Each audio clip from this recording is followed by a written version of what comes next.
کا ذکر کیا اور ایک نے متعدد انسانی المیوں کا ذکر کیا جس کی وجہ سے میں بھی اس شاعری کو اپنے ساتھ ریلیٹ کر سکتا ہوں.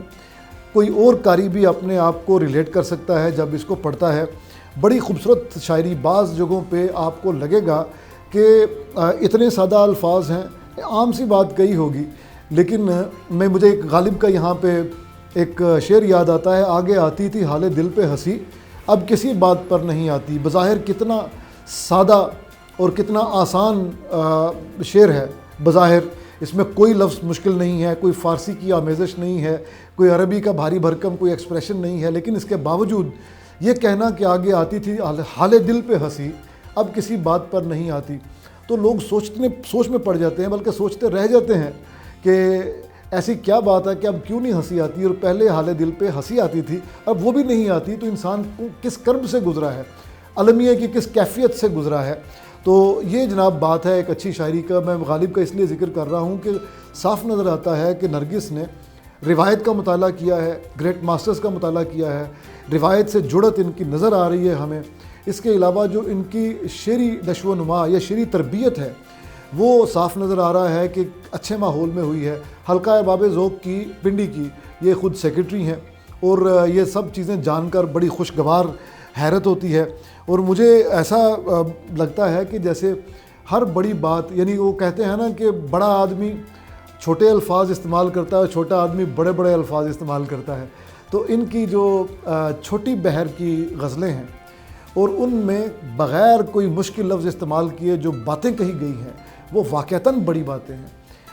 ایک اسی بنیاد پہ میں یہ کہہ سکتا ہوں کہ انہوں نے بہت زیادہ خود تفکر و تفلسف کا جو ایک آپ سمجھ لیجیے پروسیجر ہے اس میں ڈوبے تو ہوں گے, لیکن وہ جو انکانشیس کمپیٹنس ہوتی ہے وہ مرحلہ انہوں نے اچیو کر لیا, جس کی وجہ سے ہمیں صاف لگتا ہے کہ یہ شاعری جو ہے نیچرل شاعری ہے, اور فطری طور پہ یہ فلسفی تو ہیں ہی, یہ فطری طور پہ ایسی شاعرہ ہیں کہ جن کے پیچھے فلسفے کا دریا جو ہے وہ موزن ہے, اور جو بھی یہ نکالتی ہیں وہ فلسفے سے ہی نکالتی ہیں. ٹھیک ہے جی, پروفیسر احمد حماد صاحب ہمارے ساتھ موجود تھے اور آج کی کتاب گفتار سے انہوں نے ہمارا تعارف کرایا ہے, اور بہت ہی خوبصورت کتاب ہے, اور اس کو پڑھیے گا تو پھر ہمیں بتائیے گا ضرور کہ آپ کو کیسی لگی ہے.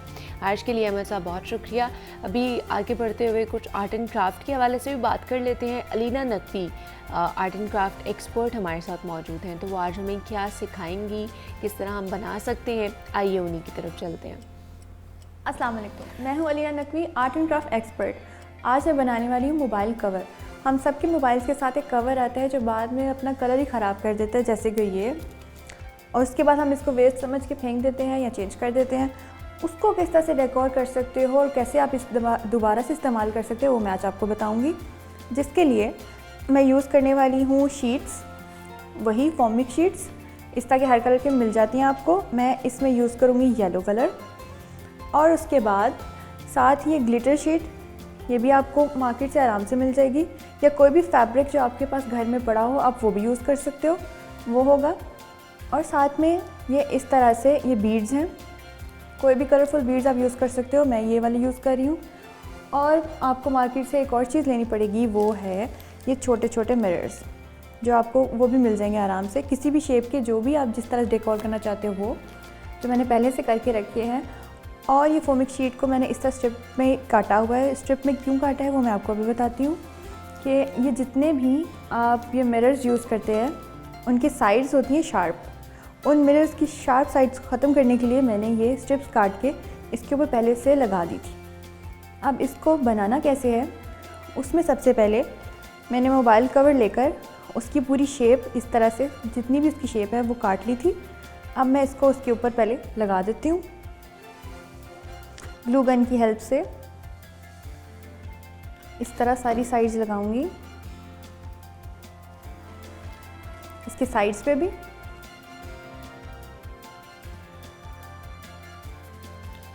اس طرح آپ اس میں چاہو تو ٹیپ بھی یوز کر سکتے ہو, اور دوسری گلو بھی کوئی یوز کر سکتے ہیں, جس سے یہ بس اس طرح سے کور ہو جائے. یہ سارا اس طرح آپ نے کور کرنا ہے ایریا,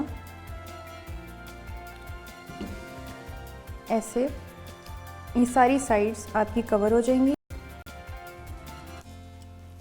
اس طرح سے. اس کے بعد ہم اس کے اوپر دوسری شیٹ لگائیں گے, وہ ہے گلیٹر شیٹ. آپ چاہو تو فومے کی گلیٹر شیٹ بھی لگا سکتے ہو. میں یہاں پہ فیبرک گلیٹر شیٹ لگا رہی ہوں. اس کی سائڈز کاٹوں گی تاکہ اس کے اندر کور ہو جائے. اس طرح اس کی ساری سائڈز کور کرنی ہے پہلے.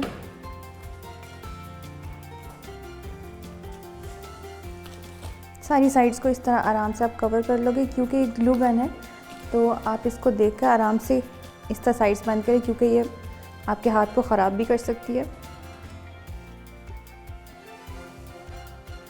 اس طرح جب یہ ساری سائڈز اس کی بند ہو جائیں گی, اس کے بعد آپ اس کے اوپر شیٹ دوسری یوز کرو گے.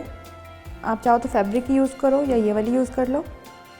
اس طرح میں نے پہلے اسی شیٹ کو اس طرح سے کٹ کر کے رکھا ہوا ہے, فیبرک والی کو, جو میں اس کے اوپر یوں لگانے والی ہوں. اس کے لیے بالکل سائڈز پہ میں گلو لگاؤں گی, درمیان میں نہیں لگاؤں گی, کہ درمیان میں مجھے وہ مررز لگانے ہوں. اس طرح لگا کر ایسے, اور اس کی سائڈز بھی ہم اسی طرح سے بند کر. ٹھیک ہے جی. علینا نقوی ہمارے ساتھ موجود تھی اور آج میں انہوں نے ہمیں سکھایا کہ کس طرح گھر پر آپ موبائل کور بنا سکتے ہیں. تو علینا آج کے لیے بہت شکریہ. یہاں پہ ایک چھوٹی سی بریک لیتے ہیں, ملتے ہیں اس بریک کے بعد.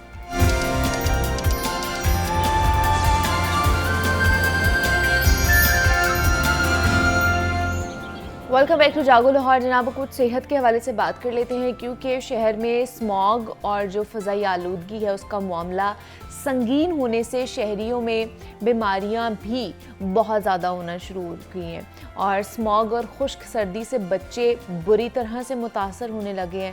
چھوٹے بچوں میں نمونیا, چیسٹ انفیکشن اور خشک کھانسی میں اضافے سے ہاسپٹلز میں رش لگ چکا ہے. اور محکمہ صحت پرائمری سیکنڈری نے نمونیا کی بیماری کے حوالے سے ہائی الرٹ بھی جاری کر دیا, اور ان کے مطابق آئندہ چند روز میں نمونیا کے کیسز میں مزید اضافہ بھی ہو سکتا ہے.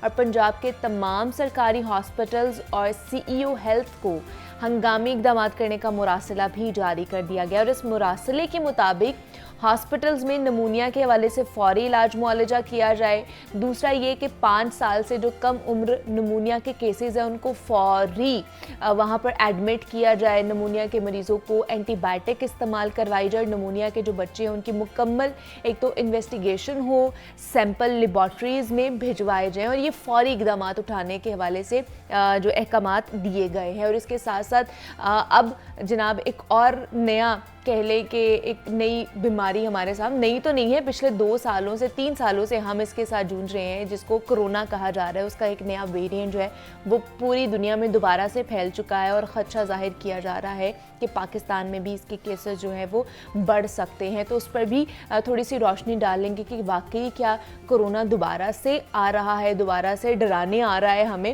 اس پر بھی بات کر لیں گے. تو ہمارے ساتھ ان اسٹوڈیوز میں محمد بلال موجود ہیں, نمائندہ لاہور نیوز ہے, ہیلتھ کی بیٹ کرتے ہیں. بلال آپ کو ویلکم کہتی ہوں جاگو لاہور میں. اور ان کے ساتھ ڈاکٹر صاحب نے ہمیں جوائن کیا ہے, ڈاکٹر حسنین جاوید ہیں, incharge public health reference lab ہیں. حسنین صاحب آپ کو بھی ویلکم کہتی ہوں جاگو لاہور میں. سب سے پہلے بلال آپ ہی سے جاننا چاہوں گی صورتحال کیونکہ سنگین ہوتی جا رہی ہے, جس طرح اسموگ اور فضائی آلودگی بڑھ رہی ہے, سردی بڑھ رہی ہے, جو کیسز ہیں بچوں کے حوالے سے خاص طور پر نمونیا کے وہ بہت زیادہ ہے. تو کتنا کہہ لیں کہ ہائی الرٹ ہے ایک تو نمونیا کے حوالے سے, اور کتنا برڈن بڑھتا جا رہا ہے ہمارے ہاسپٹلس پہ؟ دیکھیں منیبہ, اس وقت جو سچویشن ہے بہت ہی زیادہ خراب ہے. اس وجہ سے ایک تو سموگ ہے, پھر اس کے ساتھ ساتھ خشک سردی بھی پڑ رہی ہے. خشک سردی پڑنے کی وجہ سے جو خشک کھانسی ہے, نزلہ زکام بخار یہ بھی چل رہا ہے. پھر اس کے بعد ساتھ ساتھ ایک وائرل جو ایپیڈیمک ہے وہ انفلوئنزا کا ہے, وہ بھی چل رہا ہے. پھر اس کے بعد آپ کو پتہ ہے کہ چیسٹ انفیکشن میں نمونیا بھی چل رہا ہے. پھر آپ کو پتہ ہے ابھی یہ کرونا بھی آ چکا ہے, کرونا بھی آ گیا. تو اس وقت جو سچویشن ہے جو وائرلز کی بہت زیادہ گمبھیر ہے. اس سے ہر طبقے کا جو بندہ ہے وہ متاثر ہو چکا ہے, وہ نومولود ہو, وہ بچہ ہو, وہ جوان ہو, وہ بزرگ ہو, وہ خواتین ہو, ہر گھر میں 2 سے 3 جو فرد ہیں نا اس وقت متاثر ہو چکے ہیں. چیسٹ انفیکشن, گلا خراب ہے, کھانسی آ رہی ہے, فلو ہے, وہ ٹھیک نہیں ہو رہے کئی دنوں سے. جی جی. تو کئی ایسے پیشنٹس بھی آ رہے ہیں جو ڈاکٹرز جن سے ہماری بات ہوتی ہے کہ جو کرونک پیشنٹس ہو چکے ہیں اچھا. اس اسموک کی وجہ سے, چونکہ اس وقت لاہور کے اندر آپ کو پتہ ہے اسموک کو میرا خیال ہے دوسرا منتھ چل رہا ہے, دوسرا تیسرا منتھ اور چل رہا ہے, ایئر کوالٹی انڈیکس 400 کے کو ٹچ کر رہی ہے, جو کہ انہیلدی ہے, ہیزرڈس میں آتی ہے, جو کہ مطلب بہت ہی زیادہ نقصان دہ ہے. تو اس سینیریو کے اندر ہماری جو ہیبٹس ہیں وہ تو آپ کو پتہ ہے ماسک پہننے کی ہے نہیں, ہم ماسک نہیں پہن رہے, جس کی وجہ سے اسموک بھی افیکٹ کر رہا ہے, انفلوئنزا بھی کر رہا ہے. اچھا پھر یہ جن کو ہو رہا ہے اس سے پھر دوسروں کو یہ بڑی جلدی ٹرانسمٹ کر رہے ہیں, لوگ بڑی جلدی سے متاثر ہو رہے ہیں. ابھی لوگ اس چیز کو بڑا ایزی لے رہے ہیں, اور اسی لینے کی وجہ سے ہسپتال بھر چکے ہیں. نجی کلینکس, پرائیویٹ کلینکس پہ جاؤ تو ٹوکن نہیں ملتے, جس کو جو ڈاکٹر پہلے جس کے پاس 100 پیشنٹ ہوتا ہے اب اس کے پاس ہزار پیشنٹس ہیں. تو ہر گھر میں بیمار جو ہیں پڑ چکے ہیں. تو اسی وجہ سے چونکہ خشک کھانسی ہے تو چھوٹے بچے ہیں ان کو بھی ہم اس طرح ان کی ٹیک کیئر نہیں کر رہے. ہم باہر سے جاتے ہیں, وائرس انفیکشن ساتھ لے کے جاتے ہیں, تو وہ گھروں میں جا کے وہ جو ہے نا یہ پھیل جاتی ہے. تو اس کو روکنے کے لیے ضروری جو اقدامات ہیں وہ تو کرنے ہی ہوں گے, لیکن اس سے پہلے جو احتیاطی تدابیر ہے وہ اپنانے کی ضرورت ہے. تو جو کہ اس وقت ہمیں نظر نہیں آ رہے, تو جس کی وجہ سے ہسپتال اس وقت جو ہے اور صرف ایک ہی آپ نے چیز کرنی ہے کہ ماسک کا لازمی استعمال کرنا ہے. صرف باہر نکلتے وقت روزانے کی بنیاد پر ہم آپ سے ریکویسٹ بھی کرتے ہیں, اس سے صرف آپ کا فائدہ ہوگا, ہمارا کوئی فائدہ نہیں ہونا. آپ پہنیں گے, آپ کی صحت اچھی رہے گی, اور آپ سے جو منسلک لوگ ہیں, جو اٹیچ لوگ ہیں, آپ کی فیملی ممبرز, وہ آپ سے سیف رہیں گے.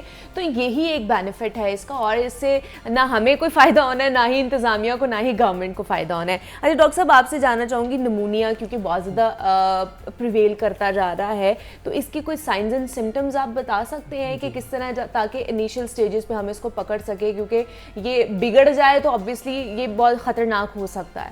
اچھا, نمونیا کے بارے میں یہ ہے کہ نمونیا جو ہے اسے کہتے ہیں انفیکشن آف چیسٹ انفیکشن, کیونکہ ہمارے جو چیسٹ کے اندر لنگس ہوتے ہیں اور لنگس کے اندر ایلویولائی ہوتے ہیں یا ایئر سیکس ہوتے ہیں, تو ان کی انفیکشن کو نمونیا کہا جاتا ہے.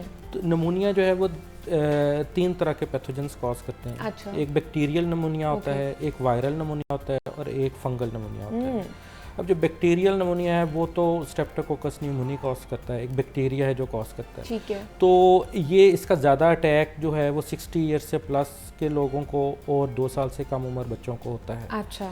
عام انسان جو ہے, جو ایڈلٹس ہوتے ہیں, ان کو بھی اٹیک کرتا ہے, لیکن وہ تو چونکہ ان کی امیونٹی اسٹرانگ ہوتی ہے وہ ریکور کر جاتے ہیں. لیکن جو امیونو کمپرومائزڈ پیشنٹس ہوتے ہیں, جیسے کسی کو ٹی بی ہے, کسی کو ایڈز ہے, یا کسی نے ابھی ریسنٹلی کوئی سرجری کروائی ہے یا ہاسپٹلس میں ہے ایڈمٹ ہے, تو ان کو انفیکشن ہونے کے چانسز ہوتے ہیں. اچھا, اب دوسری جو قسم ہے وہ ہے وائرل نمونیا.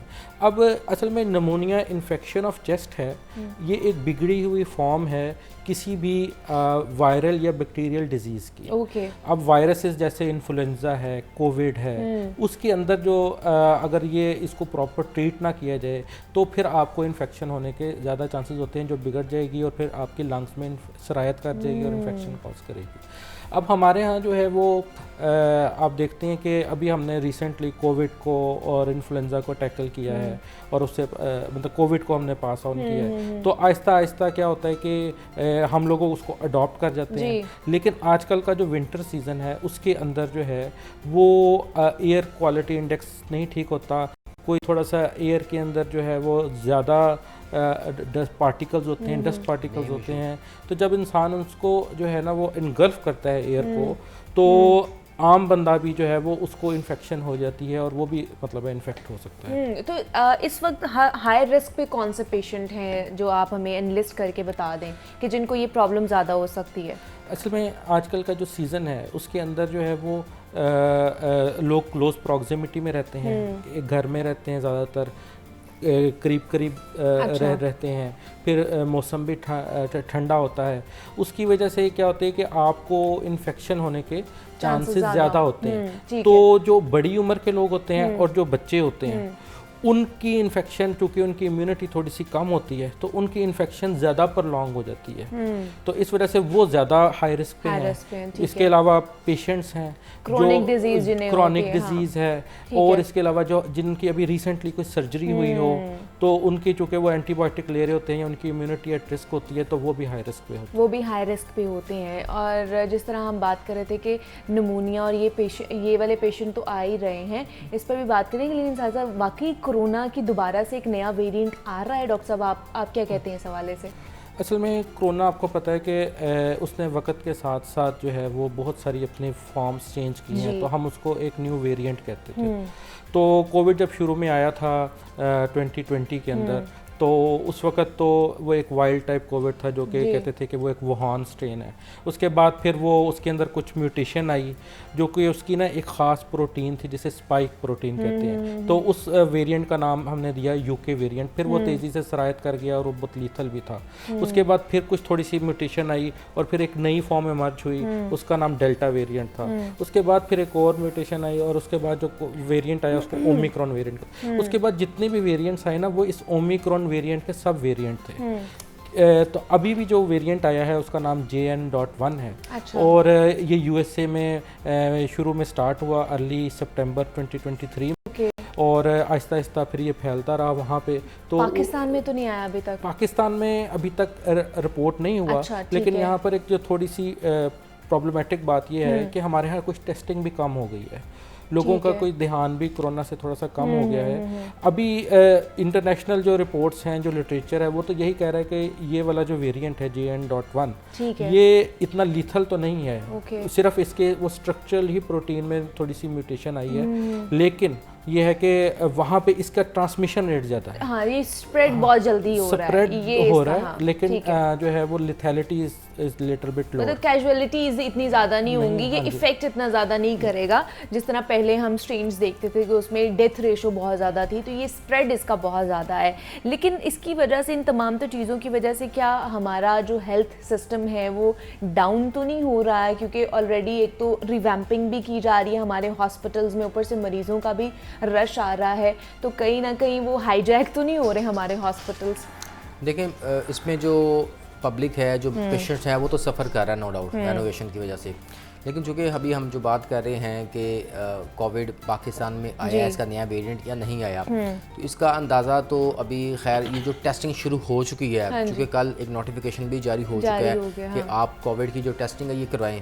تو ابھی ایک دو دنوں میں ہمیں پتہ چل جائے گا کہ لاہور کے اندر جو ویریئنٹ ہے وہ کون سا ہے, کہ یہ آیا بھی ہے یا نہیں آیا. لیکن جو آن گراؤنڈ سچویشن ہے اس سے تو یہی لگتا ہے کہ یہ چونکہ اتنا لیتھل نہیں ہے, اس کی جو امپیکٹ ہے وہ بھی اتنا لو ہے, جو جس کی وجہ سے یہ ابھی فیل نہیں ہو رہا. لیکن جس طرح جس تیزی سے یہ اسپریڈ کر رہا ہے, لوگ متاثر ہو رہے ہیں, تو اس سے واضح طور پہ لگتا یہی ہے کہ یہ جو نیا ویریئنٹ ہے یہ آ چکا ہے. تو اس وجہ سے لوگوں کو جو محکمہ صحت نے بھی ہدایت کی ہے, جو ہیلتھ ایکسپرٹ ہیں وہ بھی یہی کہہ رہے ہیں کہ آپ انیشلی ابھی سے, چونکہ اسموک افیکٹ کر رہا ہے, انفلوئنزا ہے, خشک کھانسی ہے, تو آپ کووڈ کے بھی اب سمٹمز آنا شروع ہو چکے ہیں, تو آپ ماسک کا استعمال یقینی بنا لیں. لیکن ٹیسٹنگ ادھر صرف ہاسپٹلز میں ہوگی بلال, یا ایئرپورٹ سائٹ پہ بھی ہوگی کہ وہاں پر بھی یہ لوگ لگائیں؟ ابھی چونکہ اس لیول پہ ابھی پیشنٹس آنا شروع نہیں ہوا, وہ کوارنٹائن سینٹرز ادھر ابھی نہیں بنائے. ابھی تو جن کو سمٹمز کچھ آئیں گے, جو سسپیکٹڈ پیشنٹس ہوں گے, وہ پھر وہ کروانا چاہیں گے, تو ہاسپٹلز میں بھی ان کے ڈیسک بنے ہیں. پھر لیبس بھی ہیں پنجاب کی نا, 2 بڑی بہترین لیبس ہیں, ان کی ٹیسٹنگ کیپیسٹی بھی اچھی ہے, تو وہاں پہ پھر یہ جو ٹیسٹنگ ہے یہ ہو سکتی ہے. تو اس سے پہلے آپ جو ابھی جو کام ہے کرنے والا وہ یہی ہے کہ ابھی جو کووڈ کے جو SOPs تھے, ابھی سے اس پہ امپلیمنٹیشن سب کو شروع کر دینی چاہیے. اچھا, اس سے فائدہ کیا ہوگا؟ ابھی آپ کو پتہ ہے کہ رات کے ٹائم اسموک کا افیکٹ بہت زیادہ, فوگ پلس اسموک جو اس وقت بنی ہوئی ہے, اس میں بھی آپ 5-10 منٹ جب آپ واک کر لیں تو آپ کو فیل آتا ہے کہ میرے چیسٹ کنجیشن ہونا شروع ہو چکی ہے, یا بلاکیج ہونا شروع ہو چکی ہے نوز میں یا تھروٹ میں, تو آپ آگے غرارے کرتے ہیں, تو پھر جا کے آپ تھوڑا بہتر فیل کرتے ہیں. تو اسی وجہ سے تو ابھی سے ہی ماسک کا جو استعمال ہے اس کو بہتر کر لیں, کیبے کا استعمال کریں, اپنی امیونٹی کو بہتر بنانا شروع کر دیں, جو سوشل ڈسٹینس ہے تھوڑا بہت اس کو جو ہے وہ اپنانا شروع کر دیں, تو اس کو ہم کور اپ ان ساری بیماریوں کو کر سکتے ہیں. اس میں نمونیا بھی ہو سکتا ہے, اس میں انفلوئنزا بھی ہو سکتا ہے, اس میں جتنے بھی وائرل انفیکشنز ہیں پلس کووڈ یہ بھی ہو سکتا ہے. تو گورنمنٹ نے تو اس حوالے سے انسٹرکشنز جاری کر دی ہیں ٹیسٹنگ بھی شروع ہو چکی ہے. ٹھیک ہے. اب یہ دیکھنا یہ ہے کہ لوگ اس پہ کتنا امپلیمنٹ کرتے ہیں اور یہ کس نہج تک جاتے ہیں, جو کہ انڈیا میں گزشتہ 24 گھنٹوں کے دوران تقریباً 500 جو ایک دن میں جو کیسز ہیں یہ سامنے ہیں, 5 افراد بھی ہلاک ہو چکے ہیں. اس کے علاوہ 41 ممالک میں اس وقت یہ کیسز آنا شروع ہو چکے ہیں اور کیجوالٹیز بھی ہونا شروع ہو چکی ہیں. تو اس وجہ سے ہمیں اس نہج پہ نہیں پہنچنا چاہیے. جو عقل مند ہے وہ یہی ہے کہ پہلے ہی پریکاشنری میجرز جو ہے نا وہ لے لیے جائیں. تو ہم نے تو پہلے بھی کووڈ کو 2 سال بڑا ہم نے ایزی لیا ہے نا, ہم تب بھی نہیں سمجھتے تھے کہ اچھا کوئی بیماری ہے بھی ہے یا نہیں ہے, تو اس کی وجہ سے یہ اسٹرینز واپس آتی جاتی ہے نا. بالکل, یہ چونکہ اب یہ جو کووڈ ہے اس نے رہنا ہی رہنا ہے, اس نے میوٹیٹ ہوتے رہنا ہے, انفلوئنزا کی طرح یہ رہے گا. بالکل یہ رہے گا, یہ میوٹیٹ ہو جائے گا, اپنا ویریئنٹ چینج کر لے گا, کوئی نیا ویریئنٹ آ جائے گا. اچھا, لیکن کیا اس کی وجہ سے جو ویکسین ہم لوگوں نے پہلے لگوائی تھی کیا اس کا دوبارہ سے آغاز کیا جائے گا, کیونکہ میرے خیال سے اب تو وہ ویکسین کا اثر ختم ہو گیا ہوگا جس نے بھی لگوائی تھی. بالکل, چونکہ ویکسین میکسیمم 6 منتھ کے لیے ہوتی ہے, ویسے تو 3 منتھس کے لیے ہوتی ہے, لیکن اس کو کہتے ہیں چل 6 منتھ تک اس کی باڈی میں اس کی ایفیکیسی رہتی ہے. تو آپ اس کو ایک بوسٹنگ ڈوز لگوا لیں سال میں 2 دفعہ ایٹ لیسٹ, تو اس سے یہ ہوتا ہے کہ پھر آپ کے باڈی کے اندر وہ اینٹی باڈیز بھی رہتے ہیں جو کہ اس کے خلاف فائٹ کرتے رہتے ہیں. ویکسین تو ہمارے پاس موجود ہیں. اچھا, تو ابھی محکمہ صحت نے ابھی چونکہ ایک جو تھا لوگوں کا رجحان ہی ختم ہو چکا تھا, اس وجہ سے پھر وہ شروع بھی نہیں کی گئی. تو میرا خیال ہے ابھی اسٹاک تو اویلیبل ہے. اب جیسے ہی یہ کچھ 1-2 دن میں یہ جو کووڈ کی ایکسپرٹ جو ٹیم ہے وہ بھی اپنے نوٹیفیکیشن کر دے گی کہ جو بزرگ افراد ہیں یا جو بیمار افراد ہیں تو اگر وہ ویکسینیشن اپنی کروانا چاہتے ہیں تو وہ کروا سکتے ہیں. ٹھیک ہے, مطلب ابھی تو ٹیسٹنگ کا آغاز کیا گیا ہے نا, تو آگے نیکسٹ سٹیج پہ پھر یہ ہوگا کہ ویکسین بھی لگائی جائے گی. اچھا, دوسرا ڈاکٹر صاحب مجھے یہ بتائیے کہ ویکسین کورونا کی تو ہے, بوسٹر ڈوزز بھی ہم لگوا رہے ہیں, کیا انفلوئنزا کی یا نمونیا کی بھی کوئی ایسی ویکسین ہے؟ جی بالکل, انفلوئنزا کی بھی ہے, اس کو فلو شاٹس ہوتے ہیں وہ مارکیٹ میں اویلیبل بھی ہے, تو اس کو لازمی لگوانا چاہیے. اور اس کے علاوہ نیمونیا کی بھی ہے. اچھا, نیمونیا کی بھی ہے, جی نیوموکوکل ویکسین ہے, وہ بھی چھوٹے بچوں کو اور جو بزرگ افراد ہیں ان کو بھی اس کے شاٹس لگوانے چاہیے کہ ویکسین بھی. اور یہ کب لگوانے چاہیے, مطلب اب تو یہ پیک پہ ہے نا نمونیا اور انفلوئنزا کہ ہر کوئی اس کا شکار ہو رہا ہے, تو اب لگوانے چاہیے یا ہمیں پہلے لگوانے چاہیے تھے؟ آئیڈیلی تو ونٹر سیزن کے سٹارٹ میں لگوانے چاہیے, لیکن ابھی بھی ہم لگوا سکتے ہیں کیونکہ یہ تو کسی بھی ٹائم دوبارہ یعنی کہ ہو سکتا ہے. جن کو انفلوئنزا نہیں ہوا ان کو بھی انفلوئنزا کے شاٹس لگوانے چاہیے, اور ساتھ میں جو ہے وہ نیمونیا کی ویکسین جو ہے اس کو بھی لگوانا چاہیے, وہ بھی اویلیبل ہے. اور اس کی بھی ایفیکیسی 3 to 6 months جی, جتنی بھی ویکسینز ہوتی ہیں جو وائرل ڈیزیز ہوتی ہیں, جو انفیکشن ڈیزیز ہوتی ہیں, وہ لوڈ آف پیتھوجن پہ ڈپینڈ کرتی ہیں کہ جیسے ہی آپ کے پاس زیادہ ہیوی ڈوز اندر چلا جاتا ہے تو ویکسین بعض اوقات اتنا زیادہ افیکٹ نہیں کر پاتی, تو وہ اس کی ایفیکیسی 3 to 6 months تک ہوتی ہے. اچھا, جیسے آپ جتنے بھی ہمارے پبلک ہیلتھ کے ریفرنس کے لیب ہیں ان کے انچارج ہیں, تو سب سے زیادہ کون سے ٹیسٹ آ رہے ہیں آپ لوگوں کے پاس؟ اچھا, ہمارے پاس آپ کو پتہ ہے کہ ہم لوگوں نے کووڈ میں بہت زیادہ کام کیا ہے, اور پاکستان میں as compare to the rest of the world Pakistan میں بہت زیادہ کووڈ کم رپورٹ بھی ہوا ہے اور کم ہوا ہے, اور اتنی زیادہ اثرات ہم لوگوں نے جلدی پکڑ اس کی وجہ یہ ہے کہ ہیلتھ ڈپارٹمنٹ نے اس زمن میں بہت زیادہ کام کیا اور ٹائملی رسپونڈ کیا, سرویلنس کی ٹیسٹنگ کی, اور اسمارٹ سیمپلنگ, رینڈم سیمپلنگ کی, ہاسپٹل کی سیمپلنگ کی, کانٹیکٹ ٹریسنگ کی سیمپلنگ کی, کووڈ کی, اور فوری طور پہ پنجاب گورنمنٹ نے 11 بایو سیفٹی لیول 3 لیبس بنوائی ریجنل لیول پہ, جبکہ کووڈ سے پہلے صرف ایک بایو سیفٹی لیول لیب تھی جو کہ پنجاب ایڈز کنٹرول پروگرام میں تھی. اب تک ہم لوگوں نے, آپ کو یہ بھی پتا ہوگا کہ کووڈ کا جو ٹیسٹنگ تھی وہ PCR بیسڈ تھی, تو یہ بڑی ایک سوفسٹیکیٹڈ ٹیسٹنگ تھی, مولیکولر لیول کے اوپر ہوتی تھی. تو اب تک ہم نے تقریباً کوئی 1 کروڑ سے زیادہ ٹیسٹ پرفارم کیے ہیں کووڈ کے, جو کہ فری آف کاسٹ ہم نے پرفارم کیے ہیں.